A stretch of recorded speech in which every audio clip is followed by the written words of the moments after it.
calamities they're enduring right now in those regions. I think they'll still vote. I really do. I think they'll find a way to vote in this election. I would think they'd be extra motivated. Absolutely. But I mean, you still need access, and they've got, life and death situations to deal with first and foremost, which I understand. But, hopefully over the course of the next month, things improve dramatically as, I don't know, more civilian organizations get there to do the work that the government says it's doing, but it's not. Mark in the Western Burbs. Yeah, Dan and Charles, you guys talk about this all the time, but I'd like to speak to those in the media that are listening to this show and just say, project yourself out 5 years. You're protecting this regime now in what you're saying and doing, but where do you end up? I just don't understand their lack of foresight to their bias that they're currently presenting. That's all I had to say. Thank you. Thanks, Mark. You said it, Mark. Joe and Skokie. Yeah, I'm just wondering if Republicans now regret for the last 2 years the Republican-led House of Representatives spending most of their time on Hunter Biden instead of fixing FEMA. I'll hang up and listen to your MAGA deflection. Thank you. Oh, very good, Joe. What a devastating passive-aggressive rejoinder. I'm not surprised by FEMA's performance. The performance is not a congressional-based matter. That's not direct oversight. I mean, that they have some oversight, but as you well know, who does FEMA operate at the direction of, in addition to the agency director? Who does FEMA operate under when it comes to a natural disaster? The executive branch. Yeah, the president. So spare me your MAGA deflection. This government is too unwieldy. It is not good at what it does across the board, and what it mainly does, and which is why it's not good at anything else, in addition to James Buchanan's explanation per his treatises on public choice theory, it's not bottom line sensitive. People don't spend other people's money as judiciously as they spend their own. These sort of fundamental principles that evade people who use words like MAGA deflection as like one party, particularly the New Bolshevik Party, are efficiency experts when it comes to the management of government generally and crisis management in particular. Comedy, pathetic, MAGA deflection. This is a problem of a politicized federal government, from the spy agencies to the law enforcement agencies, to the administrative bureaucracies. The federal government, just like government in places like Illinois and Skokie, get into all sorts of businesses they have no expertise in. They have no idea what they're doing. They have no worry about being bottom line sensitive, so they can gum up the works in perpetuity. And most people will pay no attention to the layers of bureaucracy that are in these agencies. There's no accountability, no matter which party is in charge. And that's been one of the problems. And that's a fair criticism of the Republican Party. But to focus on the House Republicans trying to investigate, because the Department of Justice won't, this hillbilly crime family from Wilmington, and they can't walk and chew gum at the same time. They can't do other things in addition to let Jim Comer and a couple of committee heads focus on this Biden hillbilly crime family. What a hack and a hackneyed criticism. And that's all the left has to offer. Pathetic. And when you think about disaster management, think about Palestine. East Palestine, Ohio. Yeah, right. Yeah. Well, where's P-Butt? Let's get P-Butt on the job. Joe from Skokie, where's he? Department of Transportation. Scramble some Department of Transportation resources. Where are all those wonderful generals that spend all their time writing letters to do a Biden deflection on Hunter's laptop? Where are they scrambling military resources so we're not solely relying on Jonathan, Zeb, and Charlie to rescue everyone? Nitwit. Coming up at 8:08, we'll talk to former Philadelphia prosecutor George Perry. Now we check that. Now, from the Signature Bank Studios, this is Chicago's Morning Answer with Dan Proft and Amy Jacobson on AM 560. The Answer.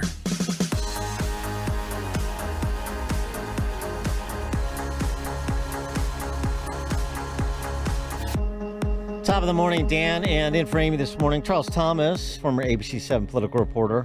Good morning. Charles, I can't let it go. I can't let that call from the end of last hour go. I can't do it. I am so sick of that haughty attitude masking rank ignorance from soft-handed asshats like Joe from Skokie. The Joe from Skokies, that is going to be how the Republic ends. It's not going to be gangbangers on the South Side. It's Joe from Skokie. Here was his comment about when we were talking about Helene and the emergency response from the federal government. Joe and Skokie. Yeah, I just wondering if Republicans now regret for the last 2 years the Republican-led House of Representatives spending most of their time on Hunter Biden instead of fixing FEMA. I'll hang up and listen to your MAGA deflection. Thank you. MAGA deflection. I did it went right by me the first time. To be honest with you. Yeah, he's so contemptuous. Not being a regular, I don't necessarily know the peoplescape, if you will. Well, I'm not sure I know Joe from Skokie, but I know the profile. I'm guessing he works in financial services. Just a guess. I don't know. Mm-hmm. But it's the sort of, like I said, the sort of disdainful attitude. You're so high-minded. You know, I'm up here above the fray, Charles. Joe from Skokie is above the fray. He's an independent thinker that sees problems on both sides. And, the Hunter Biden thing, Hunter Biden, who's now pled out to felonies.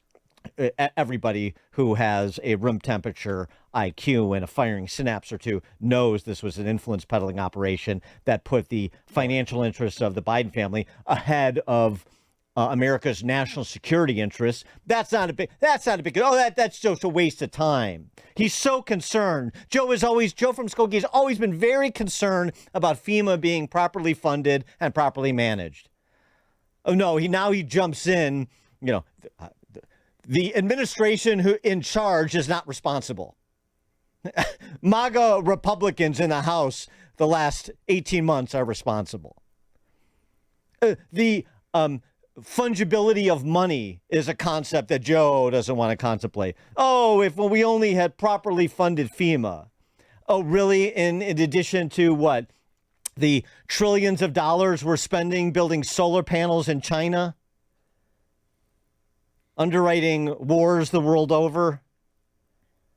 Underwriting an invitation of 10 million people to come to this country at their leisure, call their own shots? Do I need to go on? All the money that's been printed and spent and borrowed and spent and is every day. If only that attitude, that profile, a guy who thinks he's smart, little snarky bitch from Skokie. I'm so sick of it.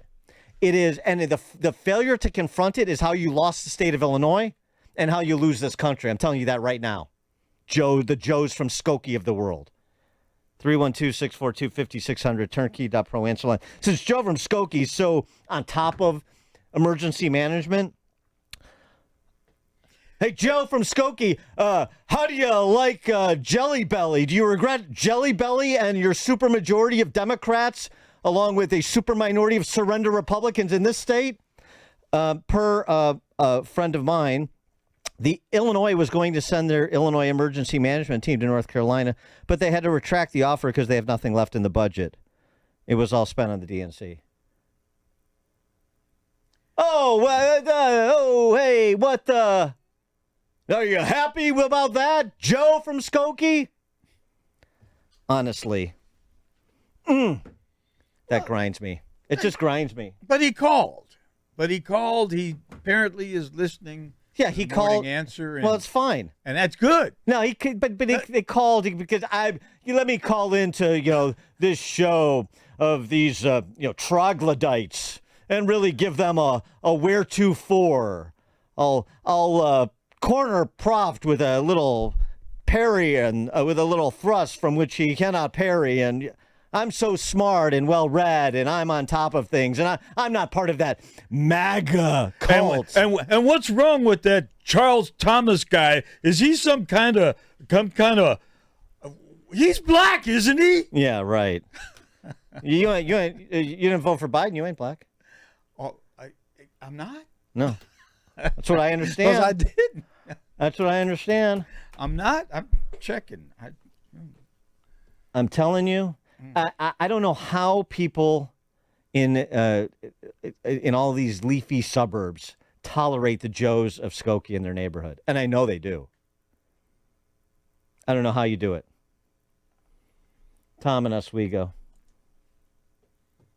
Good morning, Dan and Charles. Good morning. Dan, Charles, after listening to that gentleman, I actually feel smarter this morning. Yeah, right. That type of individual, I hope our paths never cross. And he's the kind of individual that I worry about my children's future, because we've got morons like that, running things. It just scares the hell out of me. I'm okay. I'm old enough. I'm set. I'm not worried about it. He won't affect me. But it's my older children who day to day, their anxiety levels about how government is not being run, it's just worrying the heck out of them. And Joe was a prime example of that. I hope you go after guys like this constantly. Thanks for the call, Tom. Yeah, just that the whole thing too, the attempt to Bigfoot you know, Joe's Bigfooting me. He's so learned. That's the kind of person that you have to make an example of everywhere. Oh, they're just so bad. You want to know how you lost the suburbs in Illinois? Joe from Skokie. Deborah, Arlington Heights. I'm in 1,000% agreement with you, Dan. I've had it happen to me personally. The smartest people in the room, we know better than you. We're better than you by far, by leaps and bounds. All we have is slander, shame, silence, belittle. That's the tools that they use. And, MAGA and Orange Man bad. I find that a very immature response to anything. You don't have anything actually to speak about. All you have is attacking somebody else and belittling somebody else, and I am sick to death of it. Thanks for the call, Deborah. Yeah, and it demonstrates such intellectual heft, doesn't it? Deflection, mealy mouth, little pea hat that he is. What are you glad now? Are you glad now to have your DC press corps? You love that took their eye off the ball. What's Politico reporting on? Is Politico reporting on FEMA? Is Politico reporting on people who are in harm's way, waiting to be rescued? People in need of resources after having their lives and communities washed away? No. Politico debate analysis. J.D. Vance's beard matters. Vance is the first White House wannabe to wear facial hair in 80 years. Research indicates voters see beards as more masculine. Well, yeah, except maybe, I don't know, maybe not as masculine if you're, I don't know, one of the seven sisters where the women wear beards. I don't know, but research indicates voters see beards as more masculine. That can be positive to some, but to others, especially women, it can be negative, conveying aggression and opposition to feminist ideals. Boy, a beard conveys all that. Thank you, Politico. Meanwhile, Waltz's bug eyes, Field Marshal Tim's bug eyes, you know what that demonstrated? His passion.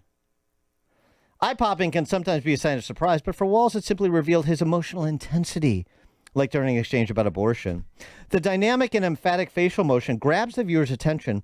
For Walz, it gave extra weight to his feelings and held our gaze. Yes. Where's the Peter Gabriel? Cue Peter Gabriel. In your eyes. I was lost in Tim Walz's eyes when they bugged out over anything and everything. And I was off-put by J.D. Vance's beard because I was wondering if that means he doesn't share the ideals of feminists. There's your D.C. press corps, Joe. That's from Politico, Skokie. huh? Politico. Wow. The deep thinking over at Politico. Dawn in Naperville. Yeah, speaking of the debate, isn't that what they do? I'm sorry, Mr. Proft, we can't talk about the failure of FEMA because we have too many other important things to get to. Mm-hmm. Right? We have, Just like we're going to talk about book banning, but we're not going to talk about the low-income kids who can't flipping read, right? That's what's really disgusting. we have so much to get to, Dawn. We can't. We have so much to get. I'm going to have to cut your mic. We have so much to get to. We don't have time to talk about low-income children not being able to. We have so much to get to. Thank you, Dawn. Thank you. Yeah, exactly. Thanks for the call, Dawn. I mean, it's just insufferable. Nothing enrages me more. I mean, I honestly, I can barely control myself. Oh, and by the way, speaking of opportunity cost and attention paid and money spent, how do you like your President Joe Biden, Joe from Skokie, after 3 years of letting 10 million people in? Oh, and how easy is it? Their lies notwithstanding, the false fact-checking notwithstanding. The CBP One app, we heard from Chris Clem, the former border chief for the Yuma sector yesterday about how it works. Here's a honky from Michigan who just went on the app and demonstrated how it works and posted to social media so everyone can see for themselves. Go ahead, try it at home. After watching that vice presidential debate last night, I was curious just how easy that CBP One app was to use. So I downloaded it. So once you create an account from the main page, you just have to choose if you're the smuggler or the smugglee. Then you just got to fill in basic info, first name, last name, all the basics. I don't know my gender yet. I'm still figuring that out. Now it's time to take a selfie, and passport or any identification is also optional. Then it asks you which state you're headed to. I said I didn't know the address. I didn't know the city. I just chose California, and then I added the first zip code that Google gave me for California. And that's it. I'm good to go. It does let you choose between like 8 different bridges to meet under. I chose the Eagle Pass Bridge to meet under. I just have to wait until noon, so a couple more hours to actually make my appointment. Now I know what you're saying. That's not you, that's Carlos Mencia. Correct. I was just trying to show you how easy it was to register. I'm just a white dude from Michigan. This took me 5 minutes. Someone who really wants to get into this country, get temporary asylum with open-ended expiration dates, they'll just use their own picture. I said I have no documentation, I have no ID, no passport, no license. There is no way to cross-check who I say I am with who I really am. All they go off of is the picture that you submit. And 95% come in through the CBP app. Taxpayer funded, the transportation. And then the taxpayer funding doesn't stop there, as we all know. Very concerned about FEMA's budget. Holly in Des Plaines. Hi, I have a whole bunch of different thoughts. I just want to throw them out real quick, and I'm totally on board with you. First one is, you had just said that FEMA is under the executive branch, not Congress. So Joe's just talking hot air because the executive branch was actually on the beach when the whole thing happened. Regarding the voting, was wondering exactly about that with the red states coming under the hurricane. Thanks for all of Brett Baer's substantiation. I also heard that there's lithium in the cave, in those mountain caves that they want, so it's like a Maui 2.0.